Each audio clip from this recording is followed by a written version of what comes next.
Good morning, ladies and gentlemen. Welcome in Brno at the Masaryk Racing Circuit for the penultimate round of the 2023 season of the Central European Formula 4. Welcome in Brno for this weekend, which is actually the final weekend of the ESET Cup Series, but it should be the second to last weekend of the Formula 4. My name is Pavel Fabry. I'm your commentator for the weekend as usual, and we are greeted by a wonderful, wonderful weather just at the beginning of September, as is usual for the Masaryk Racing Days, and part of that Formula 4 in its inaugural season. We've got cars on the starting grid, and it is Renault Francotte this time out on pole position as we are now setting off for race number 1, and it is the Championship second man Ethan Isher, who right after the start is immediately up into second place and maybe even into the race lead. They are fighting side by side, the Jens Motorsport cars alongside through the first right-hander, Renault Francotte, Ethan Isher. Those are the two drivers currently sitting at the top of the championship standings. They are fighting it out right hard at the start of the race together with Michael Sauter, third placed man in the championship. He's third on the road right now, right at the start of this race. And you'll notice that outside the racing line the track is still quite dirty, so it's quite hard for the youngsters to find the optimum grip, but we are away and this is the opening lap of the race. Big battle between Francotte and Ethan Isher at the start of the race, and then it is Michael Sauter, the red and white car, in third place, fighting for that remaining podium position currently together with Matthias Bjerre-Jacobsen, who at the same time is also the fourth placed man in the championship standings. Second to last weekend of the season, as we've already mentioned, because unlike ESET Cup Series, we started one weekend later with the Formula 4 field did not travel to Germany, to Oschersleben in April to start the season. They had to wait until the Hungaroring round for the opening weekend of the championship, the brand new championship that currently has the official FIA Formula 4 Championship moniker. We raced in Austria at the Red Bull Ring, then also in Slovakia, and then at Most in the Czech Republic, and now we are remaining in the Czech Republic for the penultimate round here in Brno. And there is supposed to be one more weekend originally scheduled for the brand newly opened Balaton Park in Hungary. However, it is very unclear whether we'll be able to race there or not. And if not, there are still efforts to find a spare solution to still have the season finale after this weekend. But we've currently completed the opening lap of the race, and it is Renault Francotte holding on to the first place. He was sat on pole position after a good qualifying in which he set the fastest lap, but when there's a big fight into the second corner, the left-hander, and I believe that Ethan Isher has just taken the lead off the hands of Renault Francotte. The qualifying was incredibly closely fought, because if you look at the times, the Formula 4 car can lap the circuit here in Brno, which is 5.4 kilometers long, in about 2 minutes 2 seconds at best. And Renault Francotte did 202.653. Mind you, Michael Sauter, the Swiss driver, was only 44 thousandths of a second slower in quali. Then it was Matthias Bjerre-Jacobsen, 119 thousandths of a second slower. And we had Ethan Isher in fourth, 239 thousandths of a second. So the top four separated by a quarter of a second, over 5.4 kilometers. Absolutely incredibly close the quali was. And with that, we have a prospect of a dramatic and very eventful race. And right from the get-go, we've seen wonderful fights. Cars right behind one another in their respective fights. It is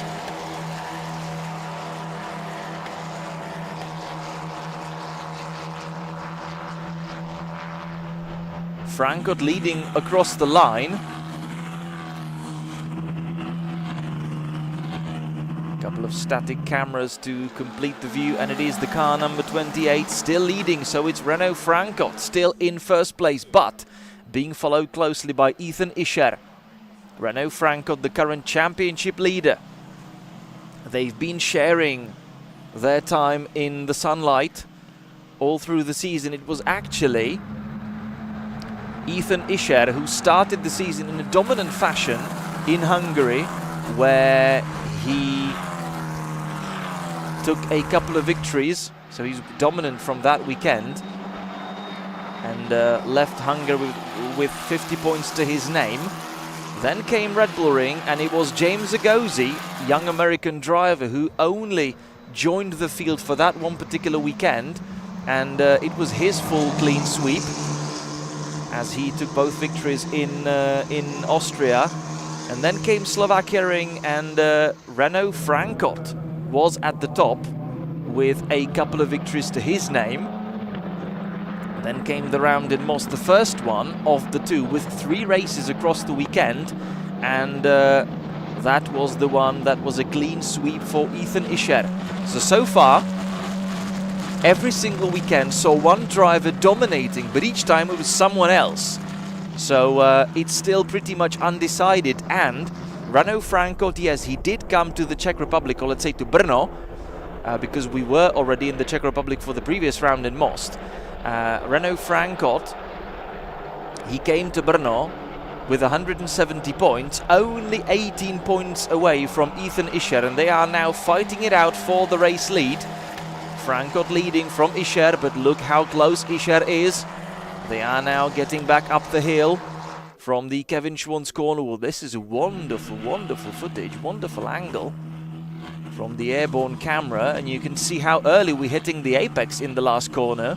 Great to see it from that view, as you might actually learn a little bit more about the racing line that's being chosen through the final right-hander. Defensive drive from Franco into the never-ending right-hander that is the first corner. Michael Sauter still trying to stay together with the Enza Motorsport cars. Enza again fielding half of the field.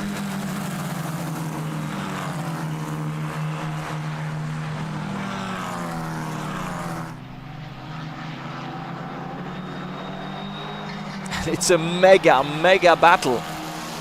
For a couple of opening laps, it was just between Franco and Ischer, but in the meantime, Sauter has actually shaken off the pressure from Matthias Bjerre-Jacobsen, and he has closed the gap right down on the Enza cars in front. So it's now a three-way fight for the race lead.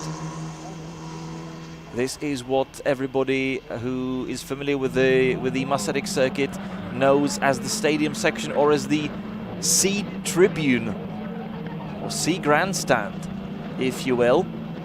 C-čko, called in Czech.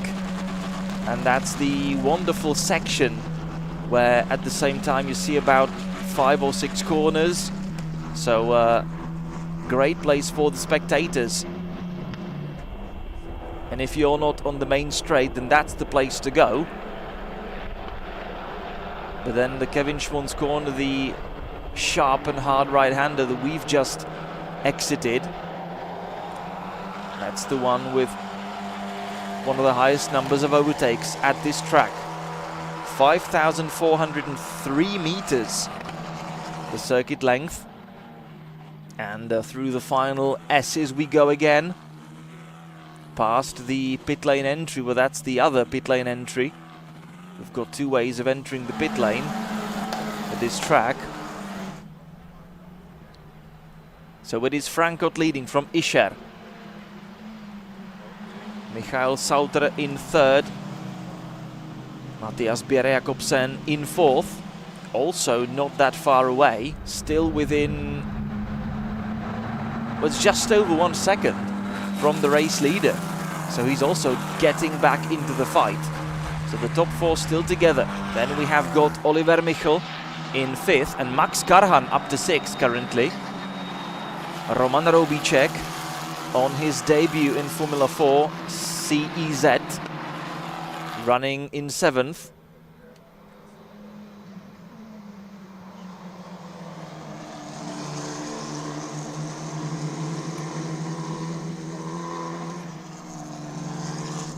It's funny though, because the live timing was not showing him for a moment. But yeah, he is there. He's got a time data next to his name, so he is in contention. But for him, of course, the very first racing round. So he's not yet fully up to pace with the rest of the pack. But still for him, great experience. And we do not have Miroslav Mikeš on the grid. He was supposed to have been starting from the third row, but the Czech driver not really in this race. 0 laps to his name and no timing data. It is Michael Sauter currently holding the fastest lap of the race in 2:03.037. So we are just shy of that 123-second barrier, as we are quickly approaching the halfway mark of the race, and the two Jensen Motorsport cars still fighting it out for the race lead. No DRS trickery to help the drivers. They have to use only their talent to actually find the better of their opponents. Opening right-hander. Making the entourage around the beautifully packed paddock for this weekend. We have got, again, quite a lot of championships. As usual, it's the GTs and the TCRs that are the main names of the party.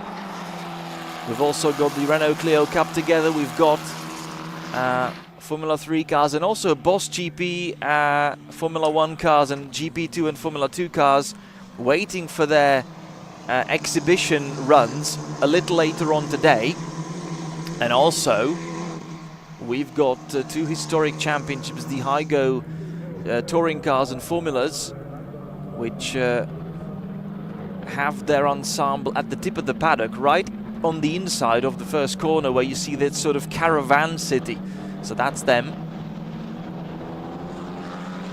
for the Masaryk Racing Days, which is again a wonderful, wonderful racing event in the Czech Republic, in the Moravian region, at the track which was once also the home of the World Championship MotoGP championship and many, many more.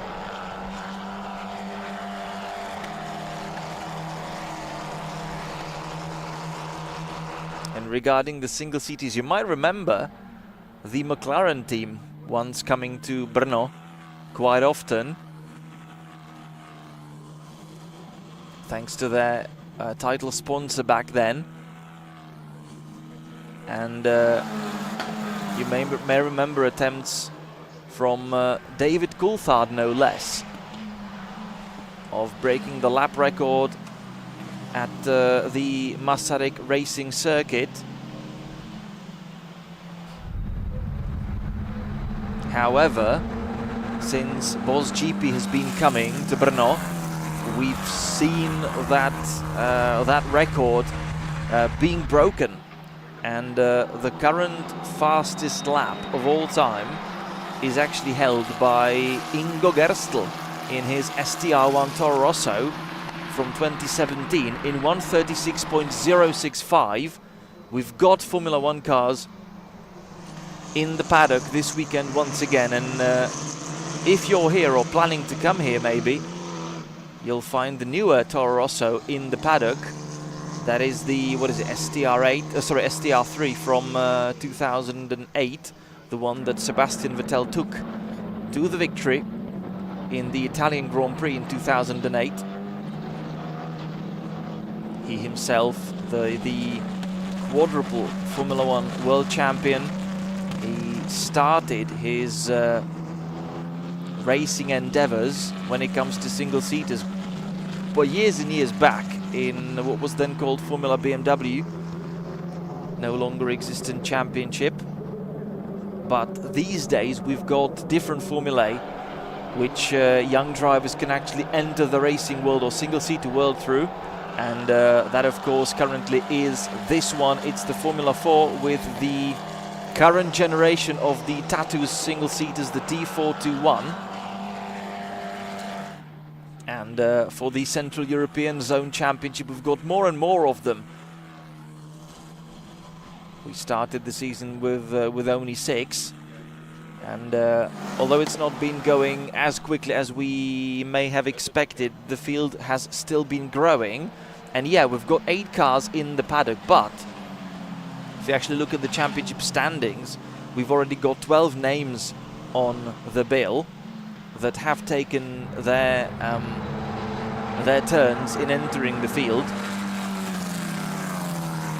Apart from the ones currently on the track, we also had, as already mentioned, James Agozu, we had Nico Taylor, Jiří Šafránek, Jan Rieger, we had Nanda Wood, Biron Bagdi, and actually 7 teams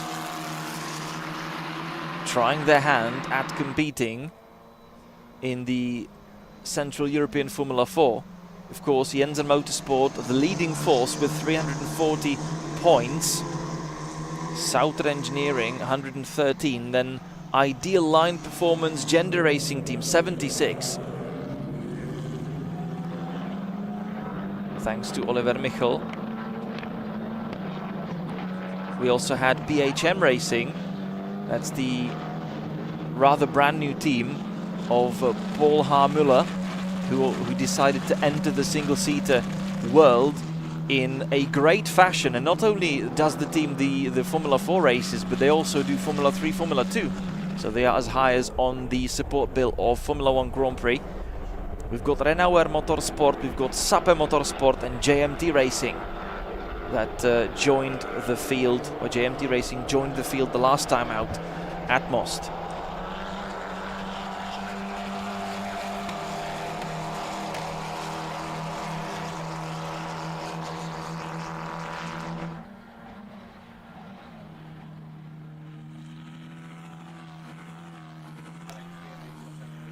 So Renault Frankot still withstanding the pressure from his teammate Ethan Ischer.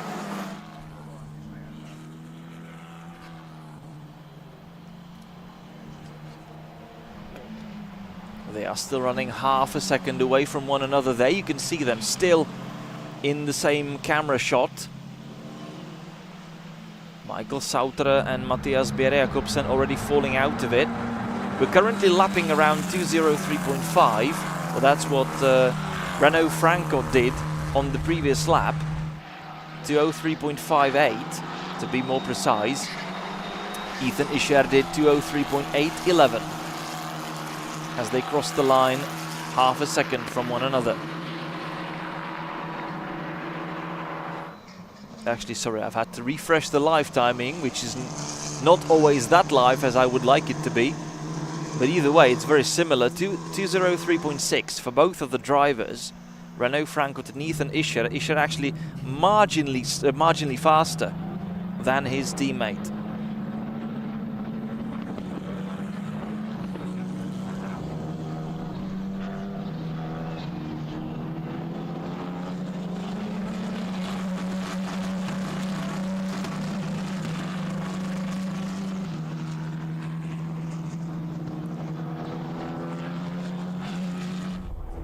Seven minutes left on the clock in the first race of the weekend.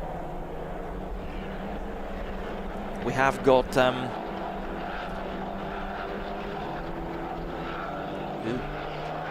your pardon.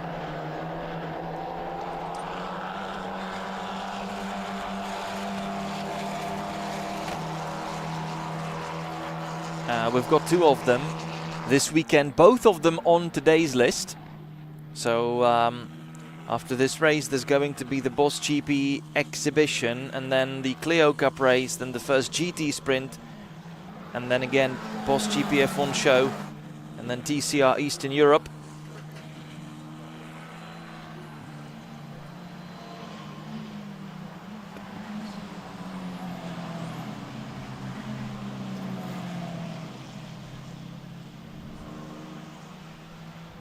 And after that, the second Formula 4 race, the Boss GP1 show, and then also, of course, to close the day with the GT Endurance race. So quite a lot to be looking forward to today.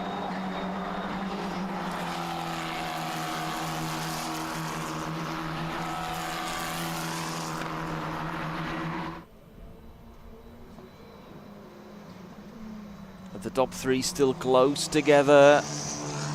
Frankot leading from Isher and Sauter, as I already mentioned. On each weekend, I mean, we've had different winners this season, but each weekend was dominated by one driver.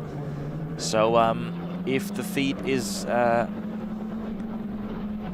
stay the same, then whoever wins this one is statistically going to be coming strong into the second race of the weekend. But of course, previous success is no guarantee of any success in the future, as you'll hear from even, I don't know, the investment world.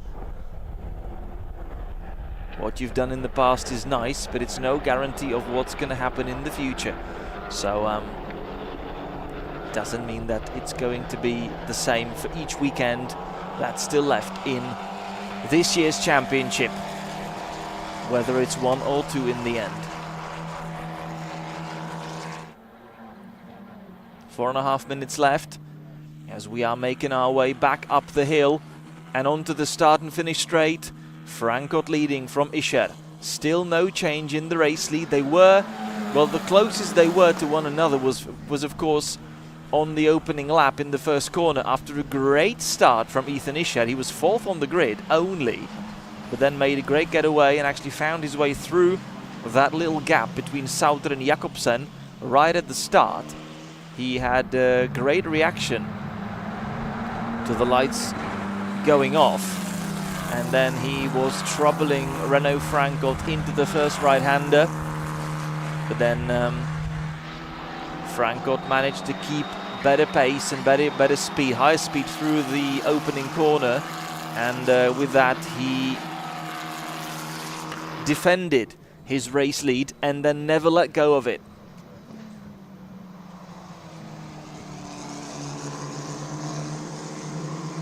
All drivers still trying to make the track as wide as possible for them, for themselves.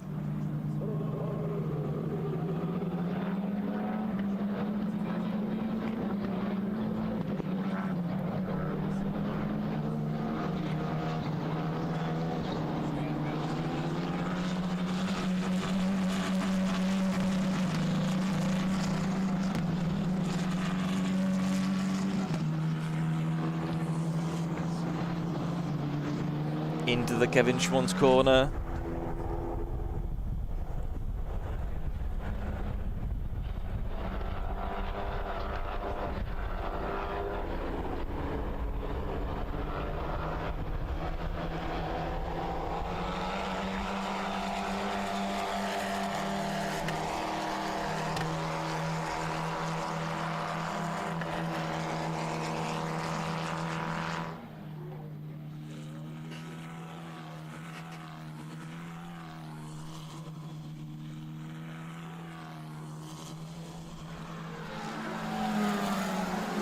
So let's refresh the live timing. We're across the line now.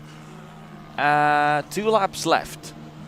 With 2 laps left, if I'm checking the lap times, 2:04.4, or very nearly 5, as near as makes no difference, 0.03 of a second. It was actually Renault Frankot who did 2:04.497 on the previous lap.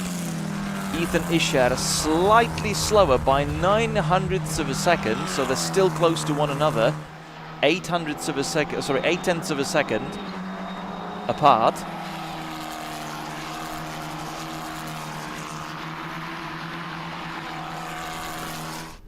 We've completed 9 laps so far.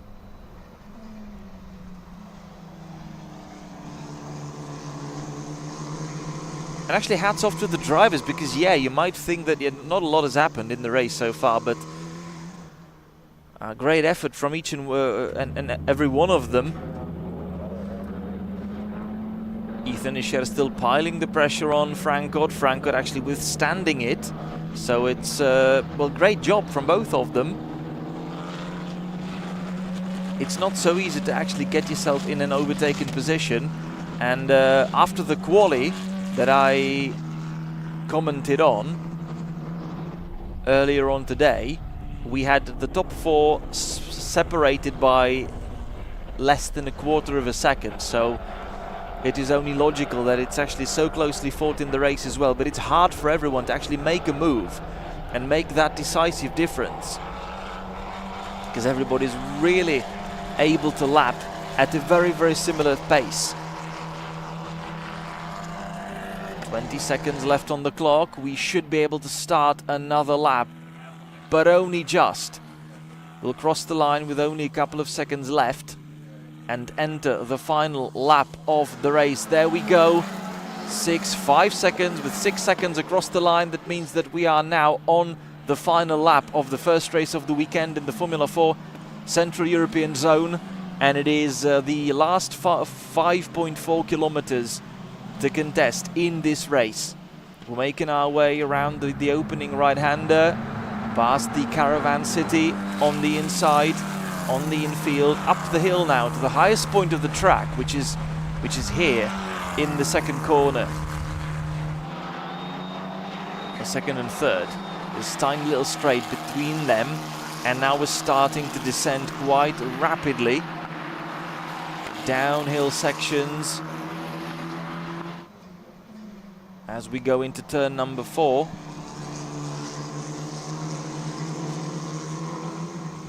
Oh, mind you, actually turn number 5, because the slight left-hander right after the first corner is also a numbered corner, and this is the stadium section. Renault Frankot still hasn't put a foot wrong in today's race, lapping consistently and keeping his opponents at bay all through the race. Hats off to him. He's only going to do it for a couple of corners now, and with that he's on course to become the first winner of the penultimate weekend of the season. There is Roman Robicek.